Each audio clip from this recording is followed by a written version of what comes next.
Fellow Kenyans, in this period of pain, of sorrow, and of hurt, and our deepest condolences to Mama Ida Odinga and the entire family of the Right Honorable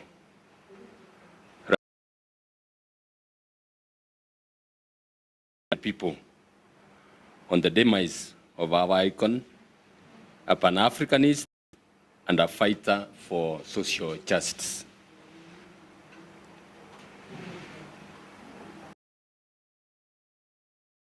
Let's bow for a minute of silence in memory of Prime Minister Odinga and to all those who died during the funeral arrangements. Let's bow.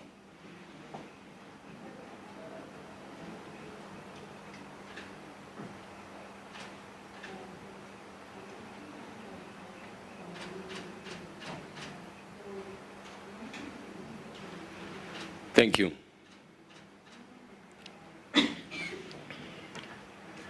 We stand here today as Kenyans who are deeply concerned about the trajectory that our country is taking. A trajectory that is a mockery of the ideals that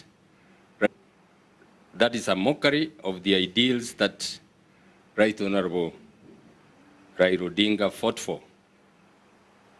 A mockery of the 2010 Constitution that we collectively fought to have and swore to protect and implement.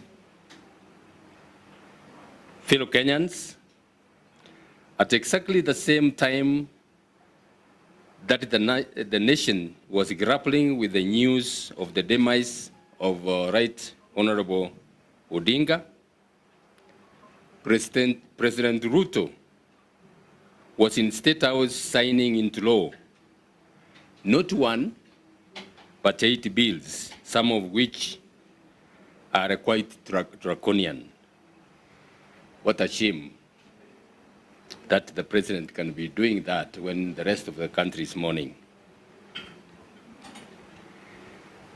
The bills include the Computer Misuse and the Cybercrime Amendment Act, the Privatization Act,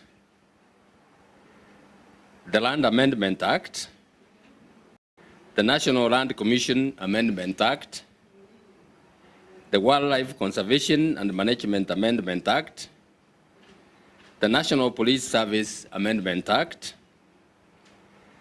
the Air Passenger Service Charge Amendment Act, and the Virtual Assets Service Providers Act. We have carefully reviewed these bills approved by the National Assembly and signed into law by beloved Kenyans are these. When will the Kenyan state decide to work for its people? How dare the executive and the National Assembly boldly betray the nation and our sovereign will? Today, we will focus on 2 of these acts and amendments and sovereignty. Sovereign assets and its freedoms. First, the amendments to the Computer Misuse and Cybercrimes Act, in essence, seek to control and crush political dissent and protests in the guise of expanding protections from cybercriminals.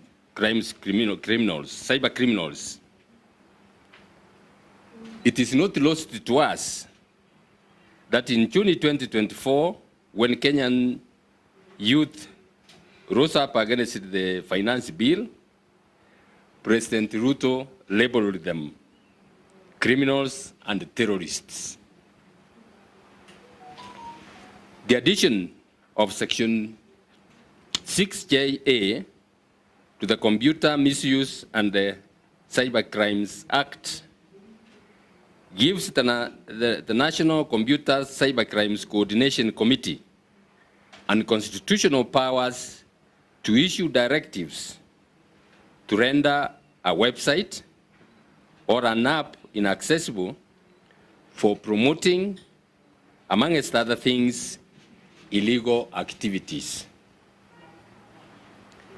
Simply put, this unconstitutional committee can order the closure of any website, blog, mobile app, Facebook, X, TikTok, YouTube, or Instagram accounts for allegedly promoting illegal activities. This expansion of the powers glaringly lacks provisions for sufficient judicial oversight. This is a direct affront to the rights to fair administration action and fair hearing enshrined in Articles 47 and 50 of our Constitution. It makes this committee the investigator, prosecutor, and the judge, or final arbiter, and overlord on the exercise of our celebrated freedoms of speech and the media, as provided for in Articles 33 and 34 of our Constitution. It is also worth noting that there was limited public participation in the passage of the bills, with only 3 written memoranda, with all signatories opposed to the amendments. Unsurprisingly, a majority of the MPs yet again ignored those views that they received, even from the relevant ministry. And the President followed suit with signing the amendments into law. These amendments are unconstitutional. They are null and void. And this confirms my assertion that President Ruto has lost legitimacy to continue to lead our beloved country. A president who does not have any regard for the Constitution under which he governs has no legitimacy to continue governing this country. We shall not allow the freedoms and the rights of free speech, media, fair hearing, and fair administrative action to be buried silently with Right Honorable Raila Odinga. We are aware that efforts are underway to seek immediate legal redress. We fully endorse those efforts and will render our full support. Fellow Kenyans, on several occasions, I have stressed that in its elaborate corruption scheme, this government is out to outrightly rob Kenyans. This is exactly what the repeal of the Privatization Act 2005 and the enactment of the new Privatization Act is doing. The new act introduces a privatization process mainly in the hands of the executive through the Treasury Cabinet Secretary and the Privatization Authority. It grants the CS Treasury power to create a privatization program which may include an unlimited number of public entities earmarked for privatization. Sections 22 and 23 of that act give the Cabinet Secretary unfettered power to require the National Assembly to ratify its privatization program within 60 days, failing which the process in the next 30 days will automatically proceed without parliamentary approval. Once approved, the program is valid for 8 years. Please note that. Once approved, the process is valid for 8 years. The most outrageous part of this process is that the ratification request is only to be accompanied by brief descriptions of the entities undergoing privatization, brief reasons for privatization, and expected benefits, including expected revenue. Crucially, and this is important, information on the valuation of those public entities is not mandatory to be included in the ratification request by the CS. This is meant to entirely circumvent the necessary elaborate parliamentary oversight and neuter public participation. That's not all.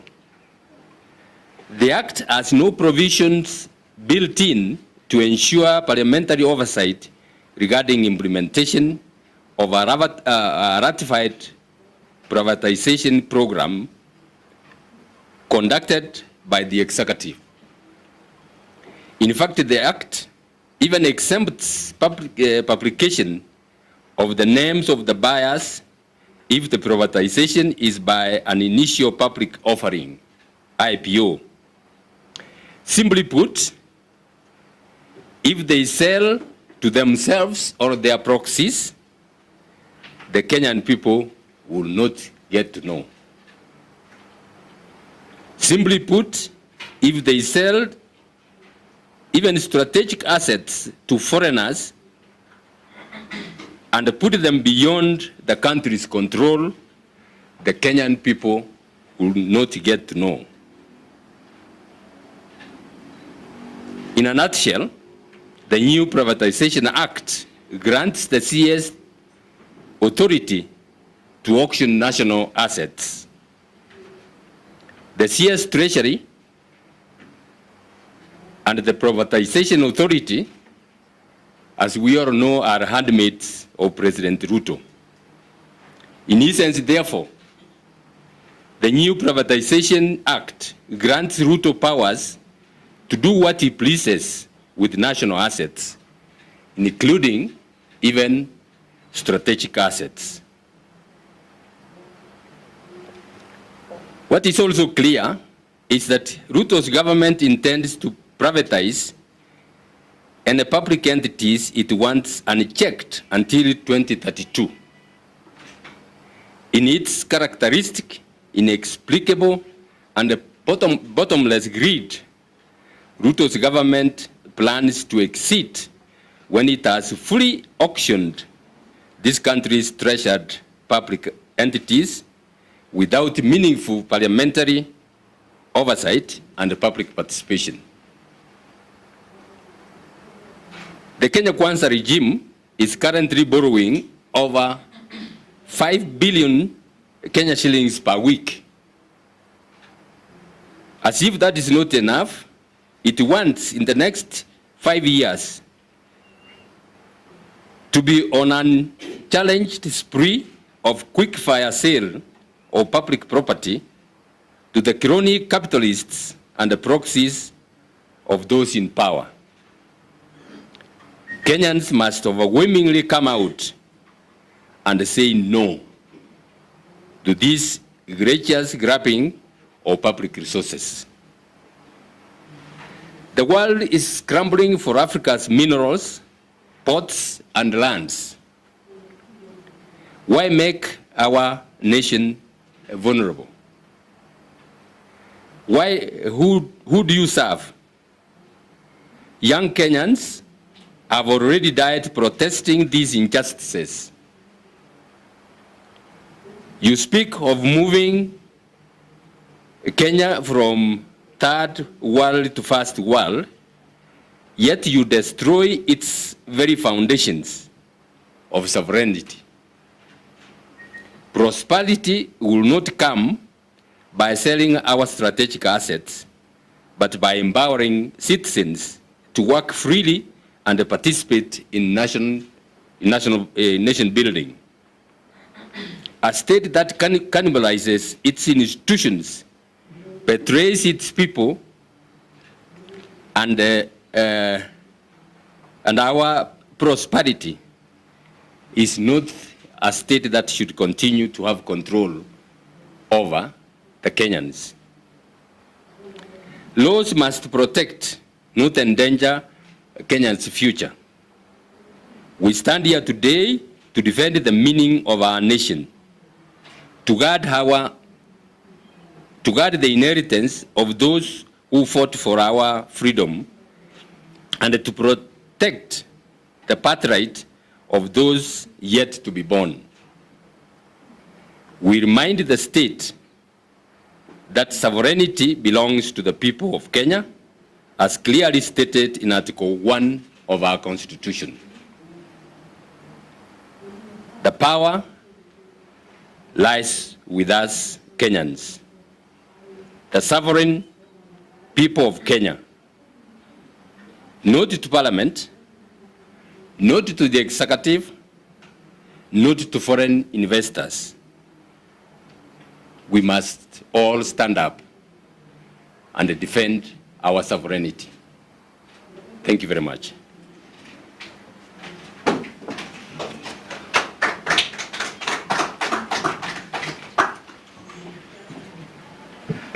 Thank you very much, our Presidential Flag Bearer, the Honorable Chief Justice Emeritus David Maraga. We will open this session for questions, which will be fielded by himself and the rest of the team. I ask that we be orderly, and we start off by seeing, we'll take questions in batches because I can see we are many. So let's start off with at least 5 rounds of 5 questions, and then we can proceed like that.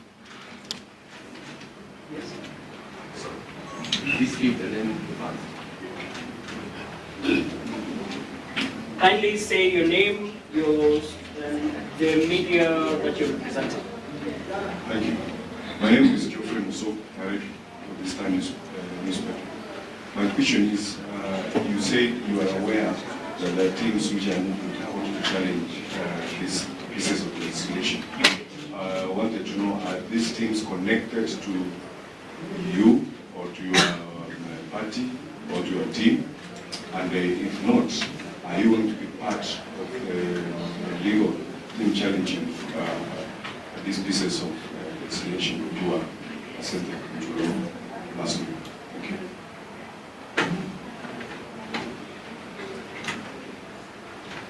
Next question. Hi, I'm Stephen Chino for Daily Nation.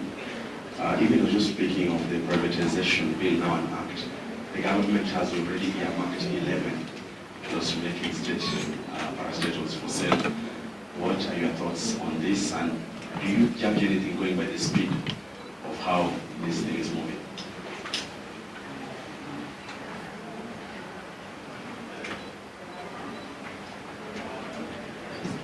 My name is Kenna from People Daily. You've accused the Parliament of being a rubber stamp of the executive by the way they passed the bills.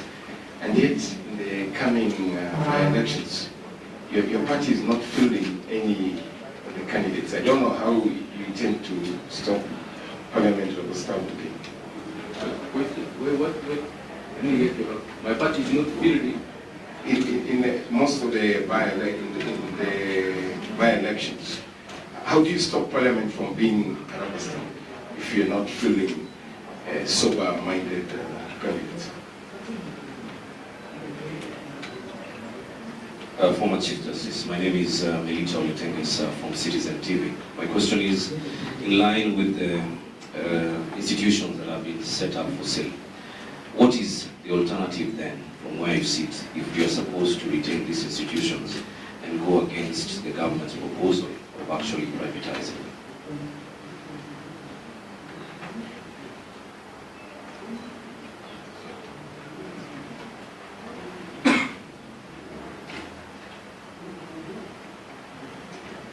I can take this one first. Yes.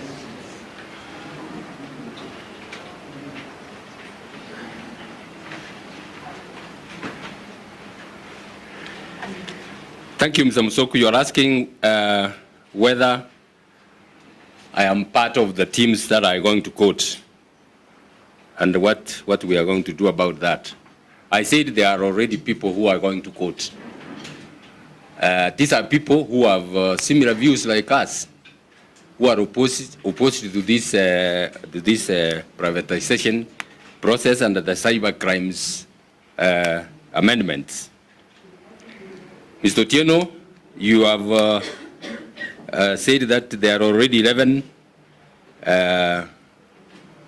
parastatals here marked for sale. Actually, I heard about that, but I had no confirmation. You are adding to my information that there are already 11 which have been earmarked for sale, and the process has started. What does that tell you? The government knows that people are going to court. The government knows that the Kenyans are not happy with this process. Given the media protests in the media, and some people like Itobi Manyara who have written articles on that, opposed to what is happening. So how do you circumvent this? Move with speed, so that by the time we go to court and if we get court orders, it will be said that we have been overtaken by events. That tells you the bona fides of the whole process. Kenna, you have said that we have accused Parliament of rubber stamping what the executive has asked.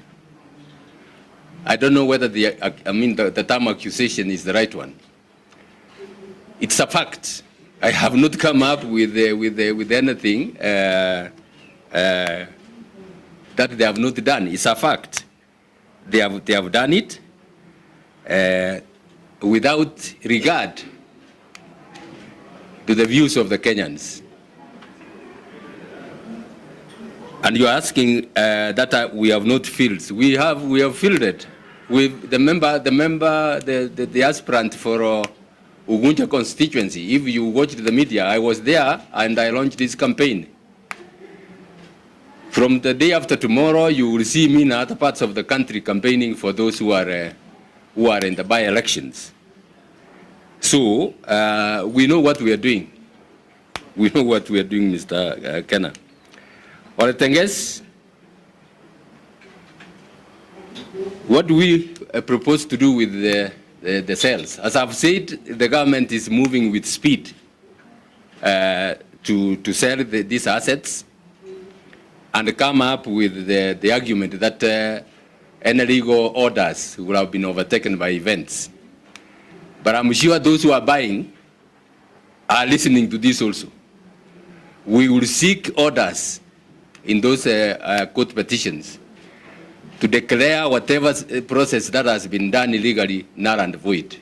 So those who are keen or who are in speed to buy had better have notice that they risk having their process set aside. Thank you. Any other? Yes. My name is Maraga. I work for the ECD Voice. Should Kenyans elect you as their president, how will you deal with the issue of parastatals, or how will the police that keep on making losses?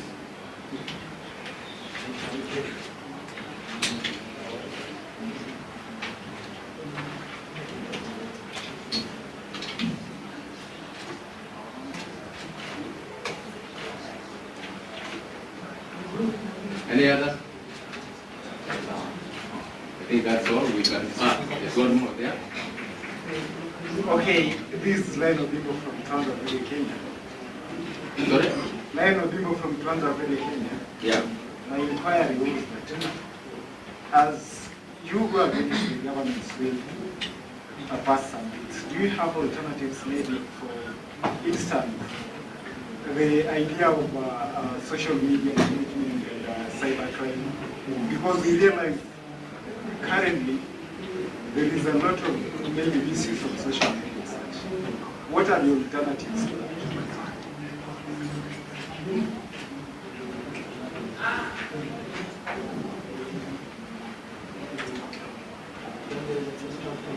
Yeah. Another one? Yes. I'm a December project from Radio Generation. My question is,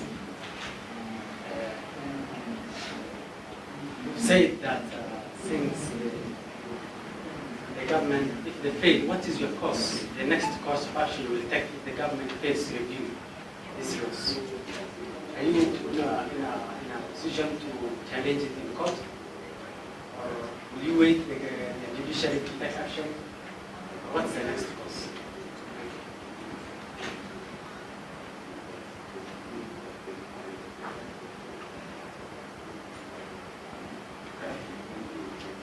Okay, thanks. That's all. I will answer that and then we close.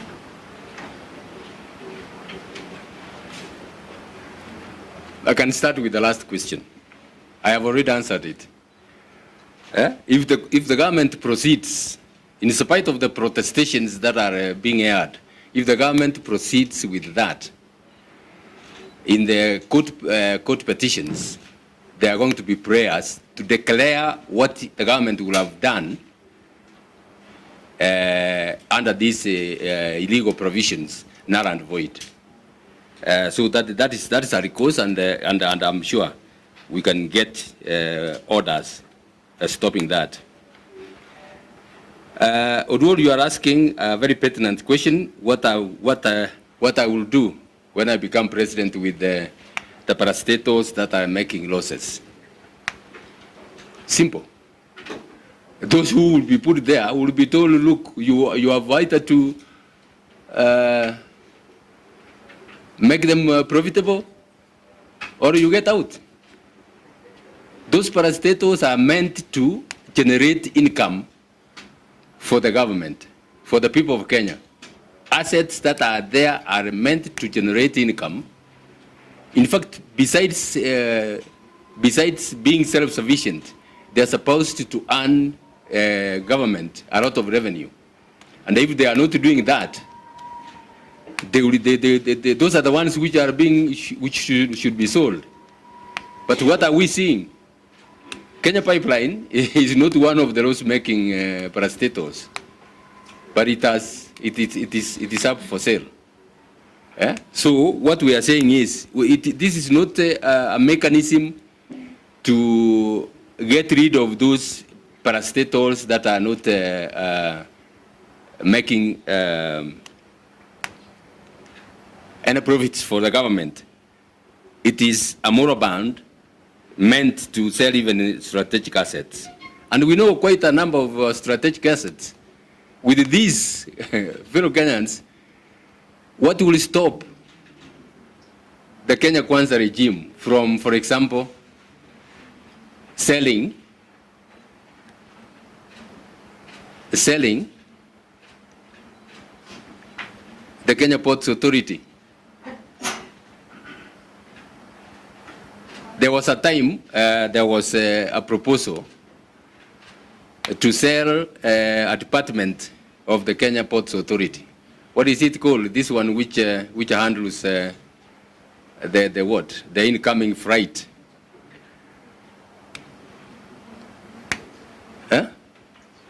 Yes, there was a time there was a proposal to sell that, and if it were not for court action that was taken, it would have gone and it would have rendered the Kenya Ports Authority almost useless. If you take the lifeline of a parastatal, you render it useless. Obimbo, you have asked a question. What is the alternative to media misuse of media freedom through the social media? We are not in any way approving criminal acts. What we are saying is you can't make one person to be the investigator, the prosecutor, and the judge at the same time. Get the process to be done properly. That's why the courts are there. If there are any allegations, if there are anybody who is aggrieved by misuse of the social media, by people in the social media, the courts are there. Let the courts, those grievances be taken to court and be dealt with, but not to give to one individual, to one individual to deal with them. At a stroke of a pen, one individual can close several accounts, including all of us here.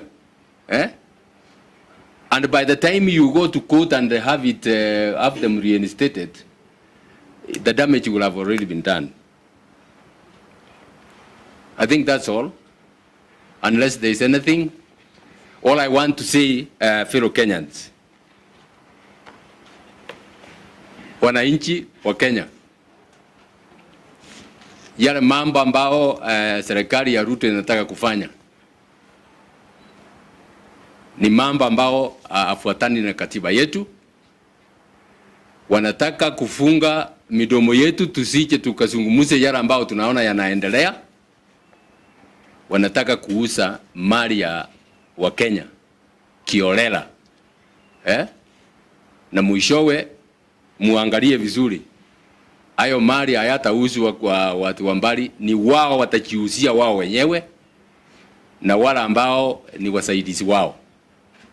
Kwa hivyo ni kusema ya kwamba serikali ya Ruto inataka kujiuzia mali ya Kenya wao wenyewe na marafiki zao, na hiyo hatuwezi kubali kabisa.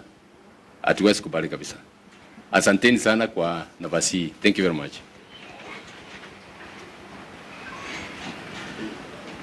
Thank you very much, ladies and gentlemen of the press, for attending this press conference or press briefing about the state of media freedom and state capture attempts of our public resources.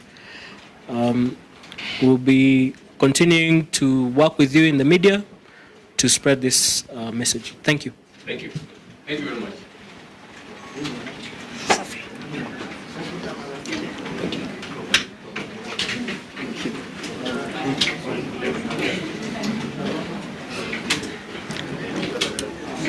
It's going to start. The is for us here.